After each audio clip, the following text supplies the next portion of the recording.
Thanks for joining me for another episode of the Your Longevity Blueprint podcast. Today I have on Dr. Roseann Capanna-Hodge, who I'm going to be calling Dr. Roseann. She's a mental health trailblazer, founder of the Global Institute of Children's Mental Health, and Dr. Roseann and Associates, who is changing the way we view and treat children's mental health.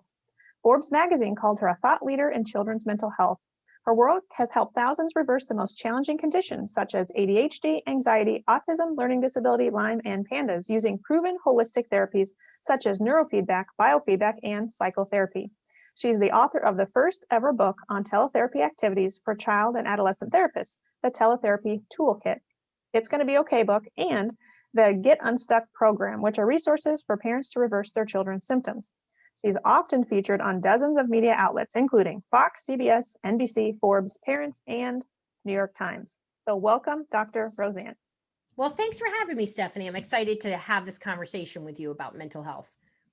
Well, I want to hear your story. I want to hear how you became passionate about children's mental health. You are a trailblazer, but let's start at the beginning. So where does your story start? Yeah, so I think there's two legs to my story. So I am the daughter of Italian immigrants. And, my whole life, there's been an emphasis on food, and food is medicine, and in taking care of yourself, and really a lot of connectedness through family and that importance of that. And when I was growing up, I remember being 5 and when I grew up, and I said psychiatrist, and I don't even know where it came from. And I then realized psychiatrists are basically pill pushers, and I changed that to being a psychologist, but it truly was my calling. So I knew that I was going to work in mental health from a very early age, and that was really all that I wanted to ever do. And then when I started working in mental health, which was an undergraduate, I already was working in psychiatric hospitals at the age of 20, and was doing a lot of different types of volunteer work in, kids that highly distressed kids living in impoverished areas. I would go in and do tutoring and volunteer and work with there, and was able to see the impact so easily my impact could be. And as I started working professionally with kids, I started to notice that, kids weren't responding to even good psychotherapy and play therapy, and that they were just too activated. There too much going on. There was lots of layers. They had health issues, gut issues, sleep problems, and, the complexity of the problems were increasing. Lots of autism with OCD and ADD, and just layers and layers and layers and layers. And so, when I had one case that changed everything for me, and it was working with a boy named Alec. And he, to this day, had the most severe case of ADHD I've ever seen. He couldn't do anything for more than a few seconds. And he had an IQ that was in the 99th percentile, meaning that out of, 100 kids, he was smarter than 99 of them. But he couldn't produce anything, Stephanie. He was essentially, like I like to say, like a wild animal. I could turn my head and he would literally be climbing a wall. And his mom tried medications, and he had a lot of terrible side effects. He had cardiac problems from the ADD medications and worsening of symptoms. So a few months go by, and his mom called me and said, "Hey, Roseann, what do you know about neurofeedback? We're considering doing this with Alec." And I said, "Hey, I wrote a paper on it in grad school, and it's there's a lot of research on it." So off she went, and she had to drive 3 times a week, an hour and 10 minutes each way. And I'm in the middle of town, and we have like this sort of bucolic, adorable little town in the Northeast here. And all of a sudden I see this kid in front of me, and it's Alec, and he puts his hands out, he looks me in the eye, and he says, "How you doing, Dr. Roseann?" And I turned to his mother, and I said an expletive, and I was like, "What the hell medication you have this kid on?" And she said, "That's 40 sessions of neurofeedback." And my world completely changed after that. As much as I had learned about it, it wasn't something that was easy to get trained in. It's costly to get trained in. And I went and got trained. And since that point, I've treated thousands and thousands of people, and have had many stories of my own, like Alec, who, by the way, is a complete adult and is the most chill young person I know. And he came back to me in high school and did an internship with me so he could graduate high school at 16. He graduated high school at 16. Wow. So I got to learn so much and see what happened to him and what joy he brings to my life, to know that he literally has completely reversed his mental health issues. So it's pretty incredible. So that's how I got involved. And my overall mission and why I started the Global Institute of Children's Mental Health is we have to change the way we view mental health, and we have to change the way we're treating it. Kids are getting worse. Forget about just kids. All adults, everybody's mental health is worsening prior to the pandemic. And certainly during this pandemic, I have seen things out of people without a history of struggle and anxiety and whatnot, have mental health distress that's out of character and maybe the first time they've ever experienced it. So we need to do something different. And the basis of my work is to use evidence-based approaches, which we are not doing in mental health. We are essentially guessing and then doing whack-a-mole with treatment. That's so good. Awesome story. So I'm sure the listeners are wondering, well, what is neurofeedback? And I want to get to that, but let me go back for a moment to you mentioning how this pandemic has increased stress among so many people. So let's talk about stress. I know that's one of your areas of expertise. So how does stress affect our nervous system? Yeah. So, stress always affects our nervous system. And there's stress that we have every day that we have an experience, our nervous system activates, goes into what we call, if you know anything about an autonomic nervous system or an ANS, our nervous system will get stress, will make it rise and go more towards a sympathetic or higher stress state.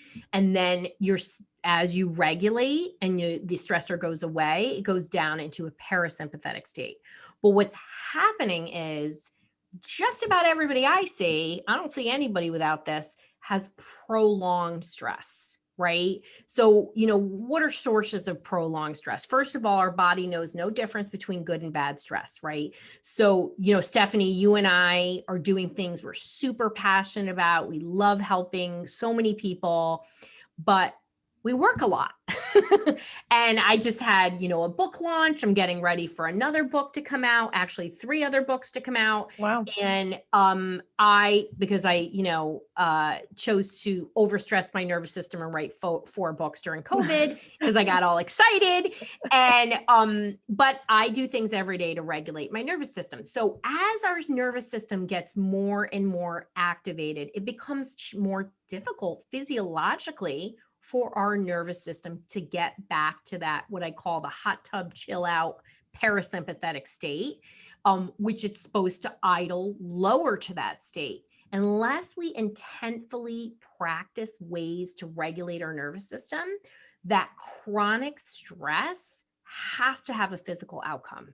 You cannot live in a chronic stress state. And that is often surprising to people because they'll say one of the most stressful experiences people have is planning a wedding, right? One of the happiest things you'll ever experience. But it's because there's a lot of details. It's stressful. People act weird around the wedding. Like your Aunt Betty may get furious with you because she's seated next to your Uncle John, who she hasn't talked to in 10 years. It brings up a lot of stuff. So that isn't your stuff, it's theirs. So we have to take care of our nervous system because without that, we then get, as you know, Stephanie, physical problems, everything from hair loss to weight gain to chronic pain. I've never met anybody without chronic pain who didn't have chronic stress. But we also can tip the scale to anxiety and depression and OCD and a lot of other clinical mental health symptoms and disorders, which can be very surprising for people because they think, or they're led to believe by pharma, that all mental health problems have a biochemical, genetic component. Is not the truth. You can be chronic stress, it can be inflammation, or way more common sources of mental health problems like anxiety, ADD, and depression than any genetic problem could be. Totally agree. So Yeah. where does psychoimmunology come in? Yeah. So, psychoanalysis is, basically what's happened is everybody's stressed out, and there's a whole field of study that looks at the impact of stress on our immune system. So, another big surprise to people is that when you are stressed, your body thinks it's going to war, and it's going to take all of its resources and prepare for war. And when I mean all of its resources, your neurotransmitters, your immune system, your hormones, everything is going to activate and try to figure out what this unknown stressor is. And in the case when people have chronic disease states like Lyme disease or asthma or any chronic disease state, your body will ignore a known, what we call antigen, or an issue, right? So if there's something in your system like a tick-borne illness, which is so common, it's going to ignore it because it's like, I know what that is. Let me go try to figure out what the stressor is. And it's going to divert its resources away from the healing of that issue and go after the stressor. And that's where all of these issues, autoimmune diseases, physical diseases, they exacerbate, they linger, they are unable to heal without good care. So that stress activation of the nervous system is an absolute blocker to physical healing. And that's what psychoimmunology is. We know this. We know the body cannot heal when it is in a stress activated state. So then you bring COVID to the situation and everyone's stressing out about COVID. Well, when you're stressed out, should you be exposed, then your immune system is more, we'll just say compromised or distracted, or like you said, it's directing resources towards the stressor, not necessarily towards the potential infection.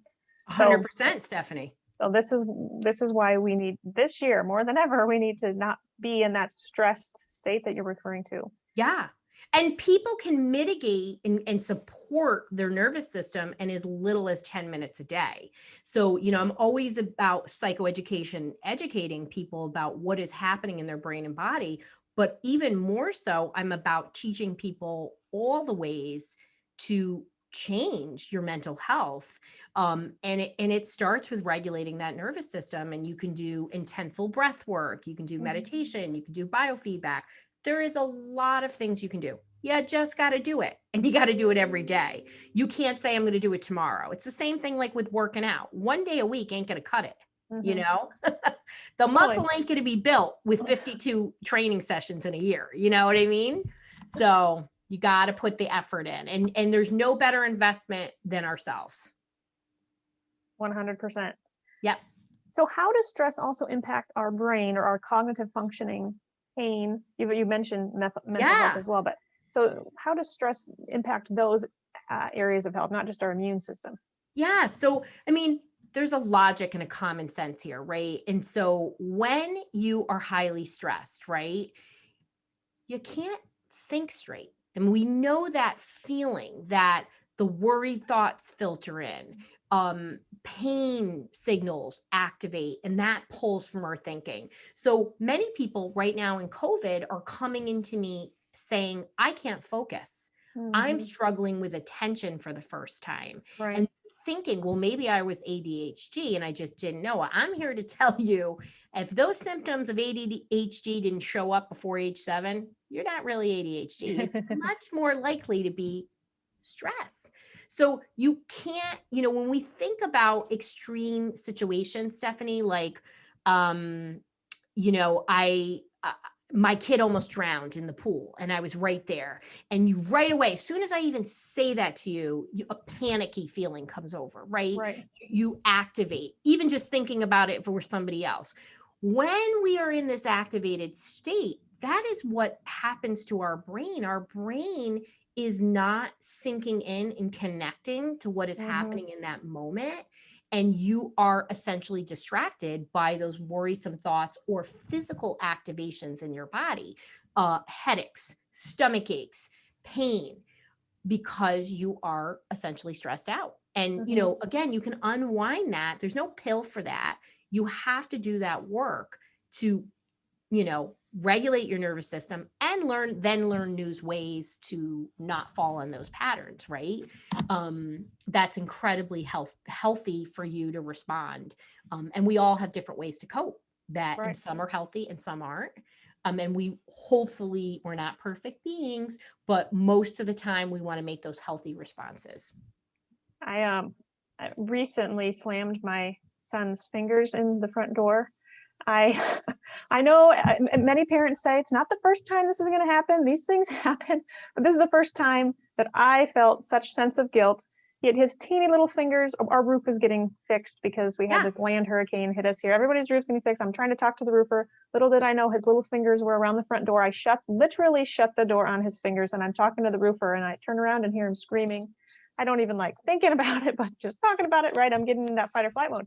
Yeah. So long story short, I'm calling urgent care because I'm trying to figure out if I need to take him to the emergency room, and they asked me his date of birth. Had no idea. Couldn't Had even no remember. idea. No. And that Yeah. was the first time I had experienced that sort of, you're so stressed out, you're so worried that Eric is yelling his birthday from the other room while he's trying to, calm him down and screaming. And so I can, now that I've experienced that, I can totally see how, Right. yes, that date of birth was not important to my body at that Of moment. course. And Yeah. Stephanie, you're not the first person to do that.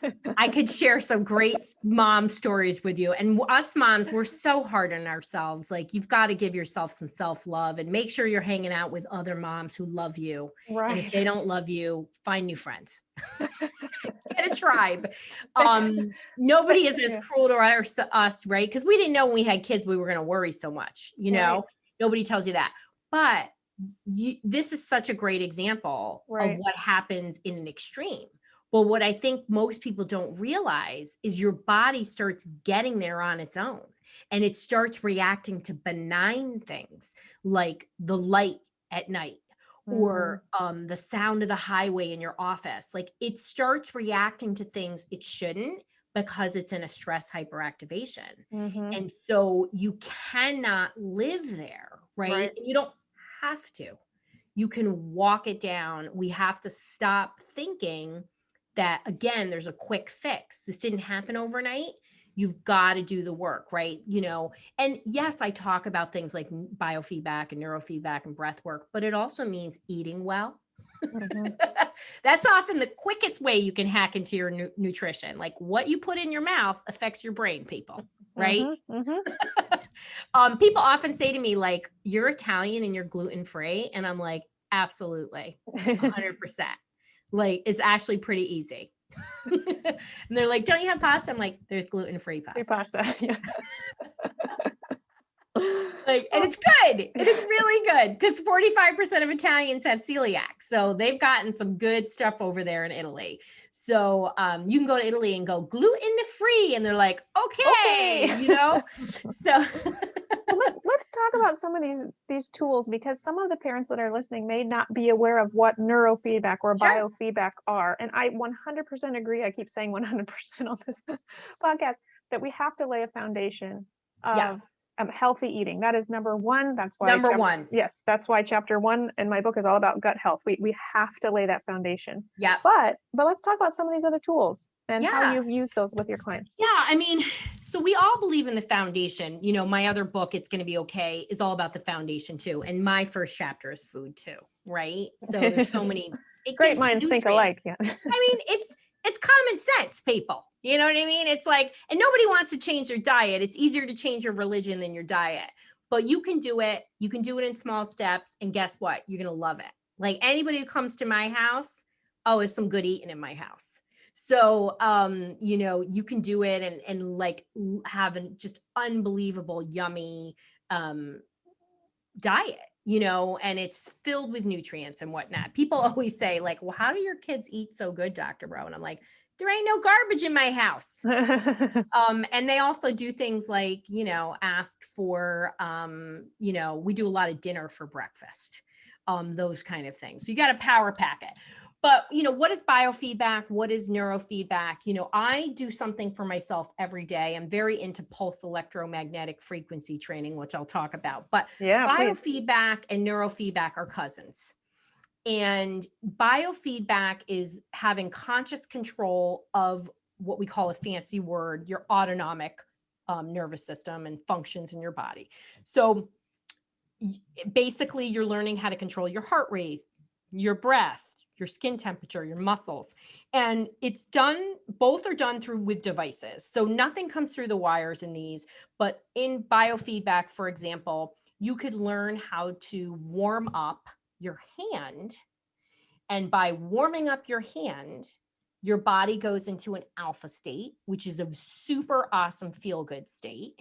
A lot of pain meds increase alpha. Marijuana increases alpha. Alcohol increases alpha. You can replicate that same darn thing by looking at your hand and concentrating on it and telling your hand that you're going to heat up. And by doing that, that's biofeedback. There's a next level to it. You can get temperature dots where you can see where your actual hand is getting hotter. And that is a form of giving feedback to the body to regulate the nervous system. Another awesome one is something called heart math, which teaches you to regulate. Do you use this, Stephanie? I have, yeah. Yeah, Yep. you regulate your heart rate and your breath together, and it's awesome. It's great for anxiety, depression, focus, and it's inexpensive, easy to use. It's a great tool. And neurofeedback is different. Neurofeedback, still nothing comes through the wires, but you're hooked up to a computer. And typically after having something called a QEEG brain map, which is what I do and is my magic juju, a QEEG brain map tells you exactly what is going on in the brain. You don't have to say, does this person have anxiety? Does this person have depression? You look at that brain map and you're like, wow, this person not only has anxiety, but they're a ruminator. And I'm seeing some evidence of some OCD in here. And then you can direct your questions. So you can see what's happening over the structures of the brain. We know exactly what the brain does. And it really just makes it very clear about what a person can and can't do. Is this ADD? Can they focus? Oh, look, they have a sequencing problem. It's not really ADHD. It's a learning disability. Hey, Roseann, I just lost your video. Oh, shoot. I might have gotten hot. Hold on. Damn it. It might have gotten hot. You know what? Let me switch my camera. Hold on. My camera's been on too long.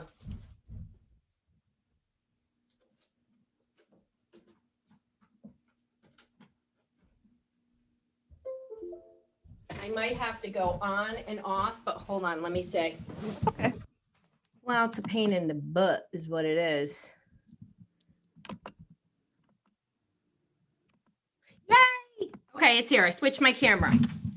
You're back. So it's going to look a little different, but it's still good. That's all right. This is the problem with the fancy camera, Stephanie, is They get overheated. It overheats. And I could swap out the battery, but at this point it will get wonky on you, but I don't think most people will notice. Sure.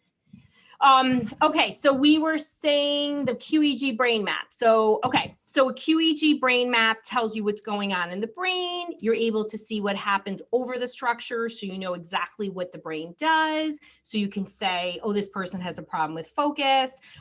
They might be anxious. It's very clear. And then it lets me see how the brain is talking to itself.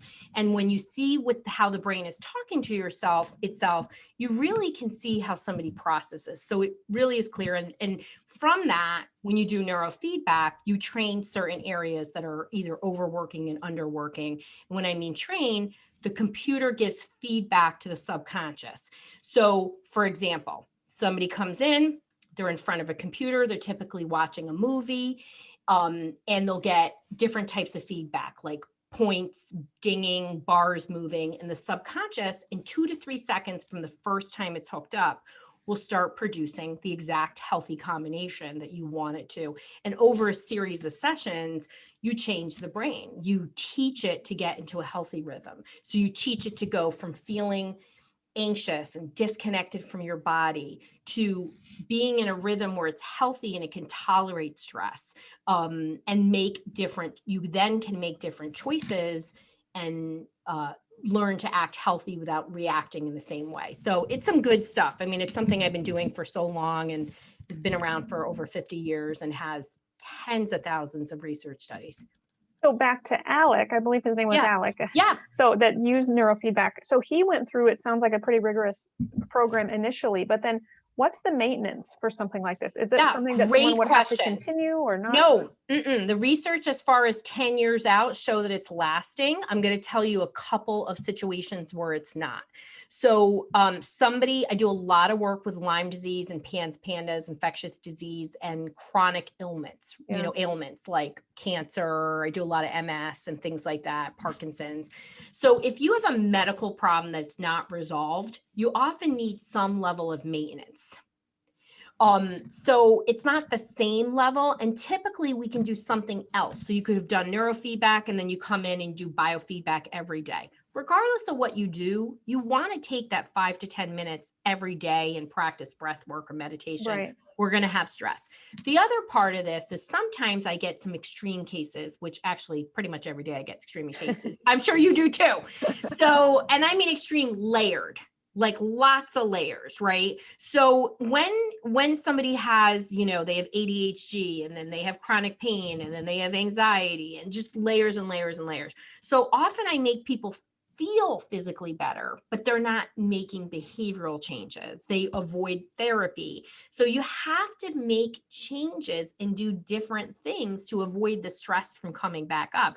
It's not like you're forever inoculated against stress. It's just for many of my people that I work with, it's the first time they've actually felt regulated, felt good, cannot react to things in be so uncomfortable that they avoid things, fight, flight, or freeze responses.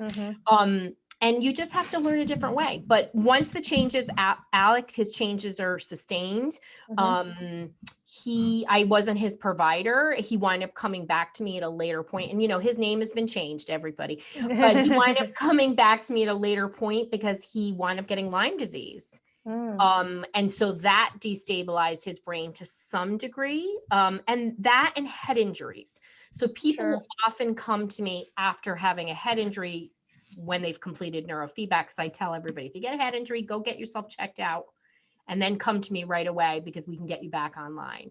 So head injuries amongst every age, a lot of adults, is just a common thing that people don't think, because they're like, I didn't have a concussion, I wasn't knocked out.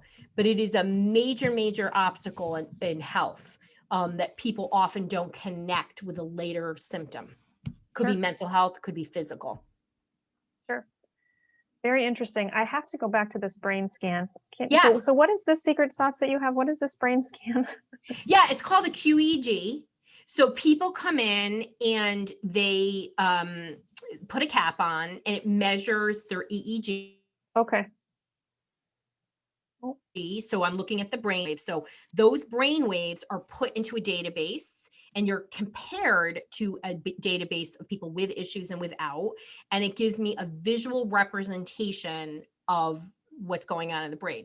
Okay. So when I meet somebody, so for example, there's a great example. Again, I'm going to mask it, right? Somebody came to me, very classic. People come to me with thinking it's one thing and it's another. So somebody came to me, had been a treatment failure, gone from therapist to therapist to therapist, tried meds, and everything worsened it. Even the talk therapy worsened it. Young child, and his parents were like, there's got to be something else, right? And so they came in and said, it's generalized anxiety. That's what he's been diagnosed with, right? So I do a brain map and I was like, this ain't no generalized anxiety. This is OCD, right? Which is very missed and misunderstood. So when I saw his brain map, the first thing is I said, oh my gosh, this kid's a ruminator. Like, he is stuck. I said, has the OCD started? And they looked at each other and they were like, how do you know that? And I was like, well, you could see it in his brain. You can see that he has repetitive patterns. So you could see the structures weren't working, but then over those structures that are associated with rumination and OCD, he had low activity. So like his brain was like, it just wasn't working. But then the communication areas were hyper locked. He had massive, hyper communication. You can't ignore that part of the brain. You know exactly what that is the behavior you should see. So the great news is we're able to accurately identify it. There's a very different type of psychotherapy for OCD than there is anxiety. Very, very different. Talk therapy is like the worst thing you can do for OCD. And so many people spend decades going to talk therapists when they really have OCD. So it was just starting to come out. He was starting to reveal that he had obsessive thoughts. And so his parents were like, I can't believe, now we can do that. So I also said it's very obvious with this pattern in his brain that he's disconnecting from his body. And they were like, he just said, it's like I'm looking at myself and I don't know who that is, and I was like, okay. So then you then can target his therapy, right? So he's got to learn how to get in his body. So if we disassociate, right, we never can connect. You will be stuck because you're trying to come into the cognitive, which is you've disconnected. So we're taking a very evidence-based approach. So these brain maps, I can see gut health in there, Stephanie. I can see nutrient deficiencies in there. Wow. It's on the money. It's pretty accurate. And sometimes people fly into me for just a brain map. At this point, Drive. No, I still get the flyer in. We're still operating. And then go on their merry way. And I do a lot of work with functional doctors. I mean, I believe in using functional labs, lots of support through addressing genetic mutations, through supplements, diet, and then regulating the nervous system. Great psychotherapy. But psychotherapy is essentially a waste of time if you don't have a regulated nervous system. And I'm not even saying perfectly regulated, Stephanie. I'm saying sort of in a normal range. So let's come back to how parents who are listening to this podcast can build a resilient mindset in their children that's going to support mental health through their whole life. Yeah. So something that they can do today. Yeah. What can they? So let's talk about resiliency, because it's been a fancy word that people may have heard, but may not understand the importance. So over these almost 30 years I've been in mental health, I'd say the biggest thing I've seen is a trend towards anxiety with a lack of stress tolerance and resilience. So for a lot of reasons, we are very much over focusing on academics and not social emotional learning. And there are things parents can do today that can help change that. And your kid could be 18 or your kid could be 2, and it's never too late. They can be 27 and you can start doing this.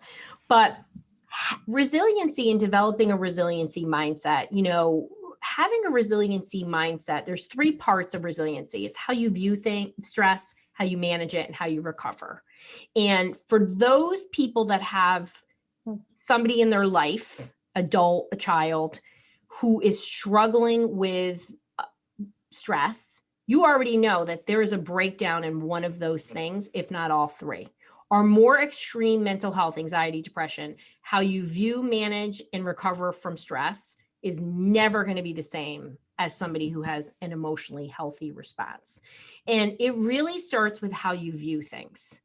And we can teach them coping skills, and that's super, super important. So let's talk about what we can do today. So as a parent, number 1, you can role model appropriate ways to deal with stress. And even more than that, you can actually have what we call a metacognitive talk out loud discussion about how you're managing stress and problem solving. So our kids are not understanding how to problem solve. And we need to teach kids, and we need to accept for ourselves that it is okay to be uncomfortable. We are supposed to be uncomfortable at times. That is our alert system. Emotions are uncomfortable. Anxiety, worry, sadness, grief. These are normal emotions. We have to experience them, deal with them, and move on. When you shove them down, when you avoid them, they will always creep back up. And taking a pill is not going to have you teach you how to manage them. That's so good. Yep. So we have to start with that. So when we talk out loud, like, I used the example of I recently got a speeding ticket and long overdue. Anybody who knows me, it's like I drive fast. Even with the kids in the car, I'm a great driver. And so I have a twin turbo supercharged car. So, which is probably a mistake, but I love it. Anyway, so I got a speeding ticket and I was with my 10-year-old who's like a 57-year-old. He's like the coolest kid. And I was like, hey, I'm getting pulled over, it's pretty okay. And afterwards, he was there and I said, are you okay? And he's like, yeah, I mean, it's long overdue, Mom. So he had taken a picture. It was really funny. And I checked in and I was like, some people could have freaked out and cried and got all mad. And I was like, he's like, but you're not going to do that because, you kind of deserve that. I was like, I totally deserve that, And I was like, this is an opportunity for me to be like, okay. And then I told him my ticket was $393. Wow. And, I went through what the consequences were of Right. that. The key part of that was not to freak out. And guess what? I have freaked out. And when I do freak out, I process it and say, I freaked out because of this. What could I have done differently? So I think emphasizing for yourself, but also when things happen with your kids, when they have a meltdown afterwards, say, let's talk about some different ways we could have handled that. Right. And your teenager may growl at you because they're supposed to growl at you, but have a conversation, right? My teenager couldn't get something to work in the compost last night and he got upset, right? And I was like, hold on, let's think of another problem. And he was like, Dad, could you come out with me? And he was like, okay. And then he came back in and I was like, look, I'm only worried about how you manage stress. We got to figure things out. He's like, okay. He was good about it. But if I had grabbed him in the moment of getting upset, that was a bad opportunity. So I reinforced. So provide reinforcement for problem solving, even attempts for problem solving, and help your kids be good problem solvers. We know, we think academics are the road to success. I'm going to tell you the most successful people in life have very high emotional IQs. They are connected to others and they are connected to themselves. We know this, like your top leaders. Okay, maybe not some of the top leaders, maybe not our current president, but the top leaders have this. And, by teaching kids coping skills, ways to manage these uncomfortable feelings independently, okay, we are helping our kids be stress inoculated. So ultimately, I'm somebody who just doesn't view stress in the same way as other people. I see it every day. Like you can have two people in the same situation and they're not, for those of listening that have multiple kids, I got two kids with totally different mindsets about things. One kid is a worrier and another kid is like, okay, whatever. And they kind of come out that way. And so you have to learn and constantly work with the kid that's like a glass half empty, right? Doesn't mean he can't be a glass half full, but it's going to take some time. And we role model it. And even when I mess up, like you got your kid's not old enough to be like, I got your hand in the door, but you can have these conversations. Like I left my kid at work and locked him in at work. And we were like, it's like Home Alone. And we processed it, we talked about it, but every once in a while he's like, do you remember when you did that Home Alone thing on me? And I was like, I made it down the street and I came back. Okay. And I was like, I was getting on Facebook Live and I was like, somebody's going to call Child Protective Services. He wasn't alone in the building, everybody.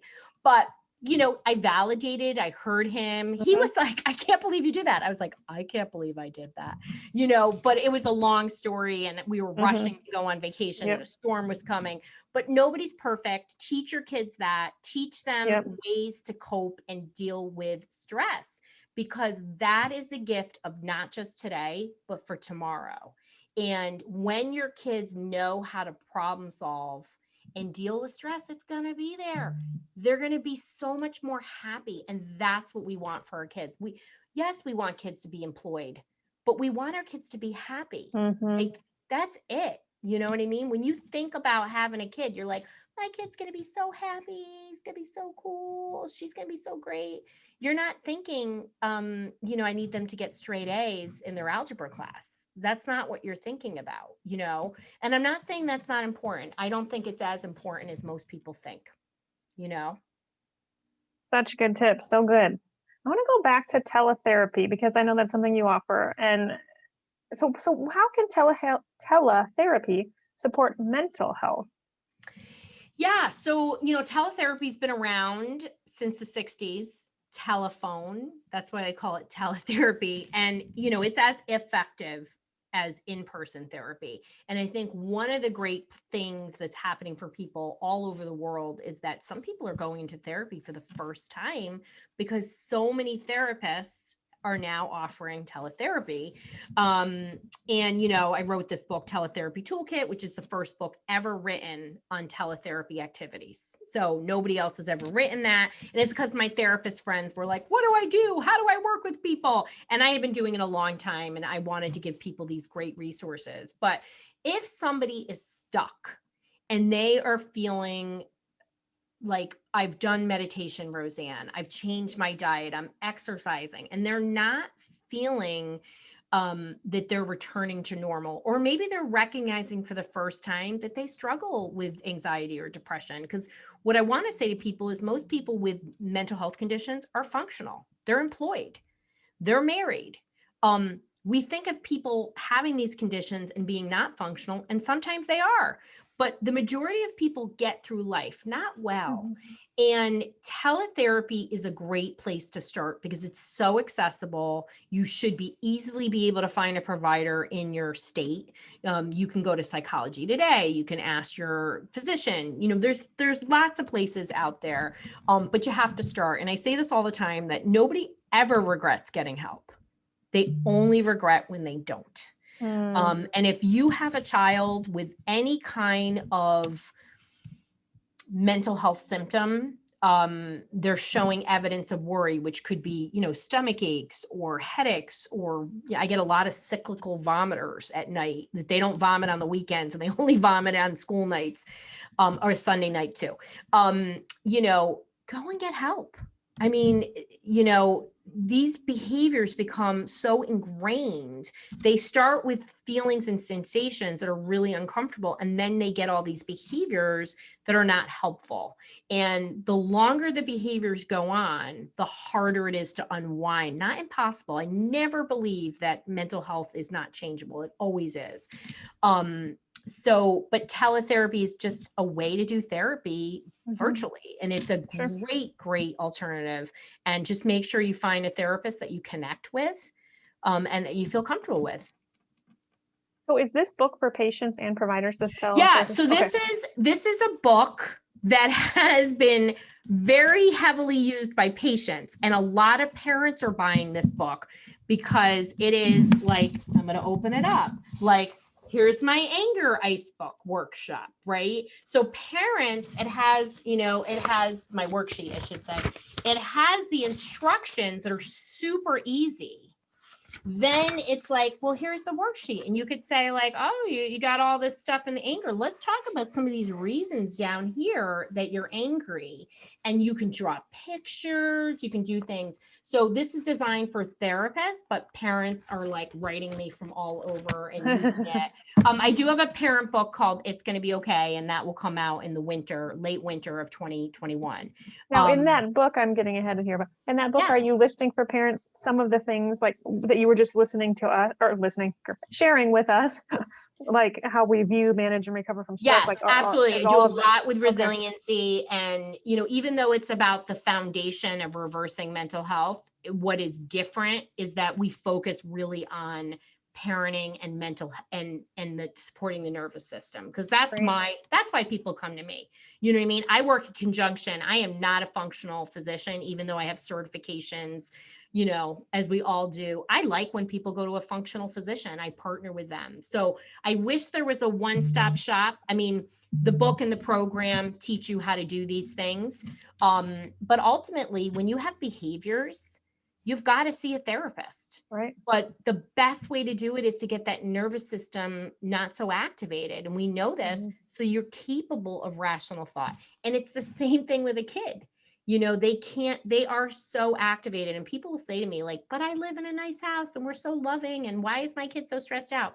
This is just happening. As you know, we are being bombarded with stress. I mean, even in the world of COVID, I mean, I've seen people uncharacteristically lose it.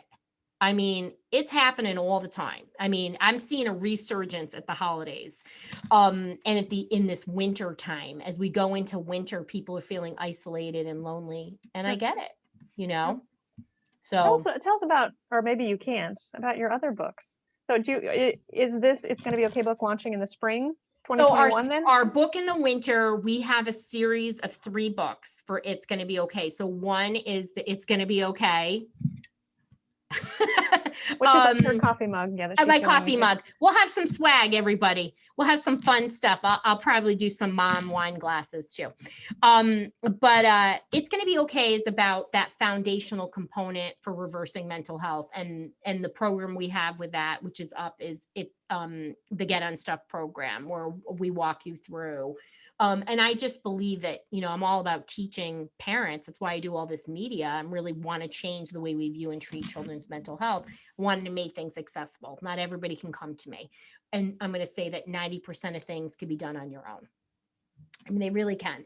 And then from that, we have a mom's gratitude and giggles journal, because I'm really into gratitude, and we know that it's so neuroprotective, and it's a great thing to teach our kids, and you can never do that. But also, as I talked about, we're so hard on ourselves as moms, and laughter is so, I mean, everything I do is, you know, evidence-based, but laughter is so good.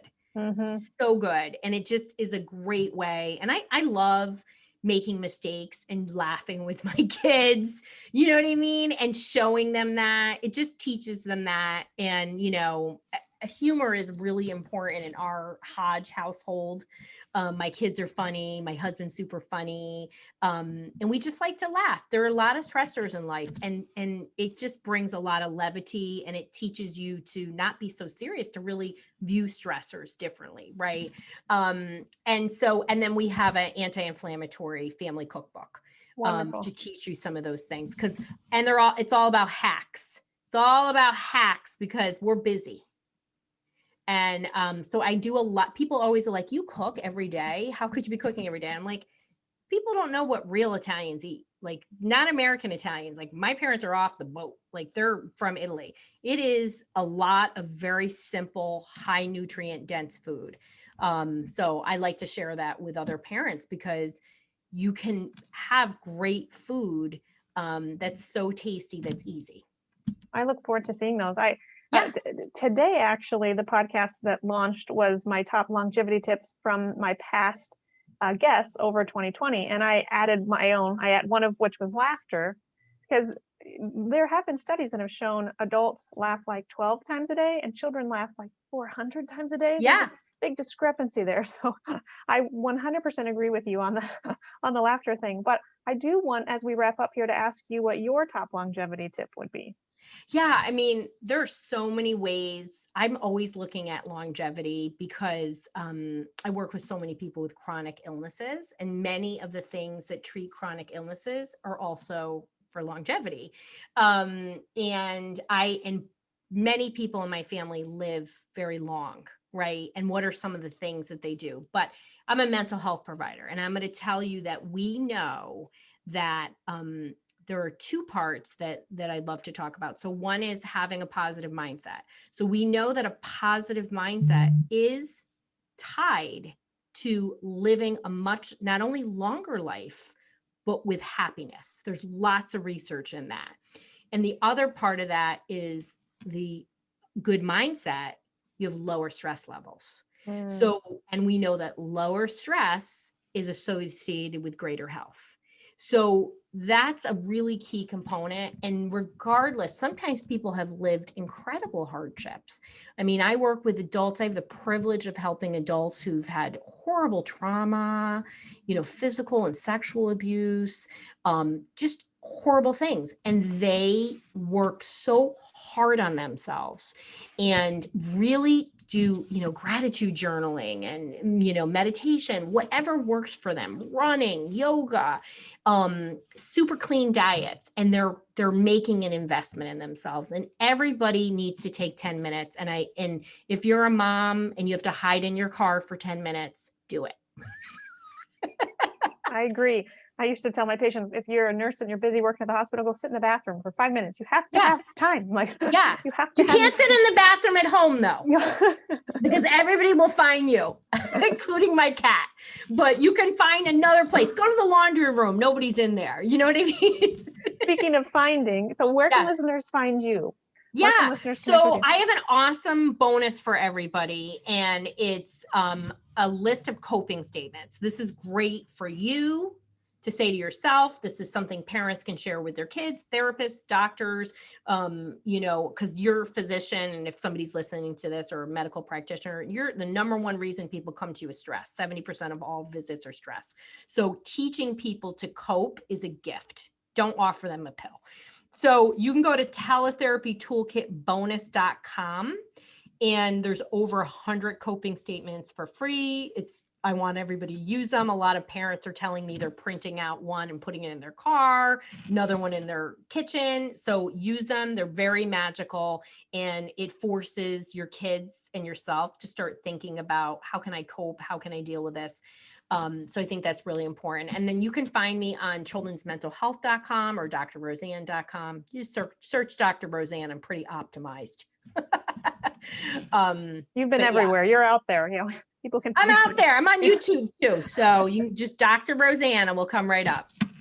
Well, Dr. Roseann, this was a gift to have you on the show. You're a delight. You will be very entertaining to listen to. I'm sure everyone will agree when they hear this episode. But thank you for the mission that you have to change the future of children's mental health. So thank you for making that your mission. We need you. So thank you. This has been a pleasure and a lot of fun. So thank you.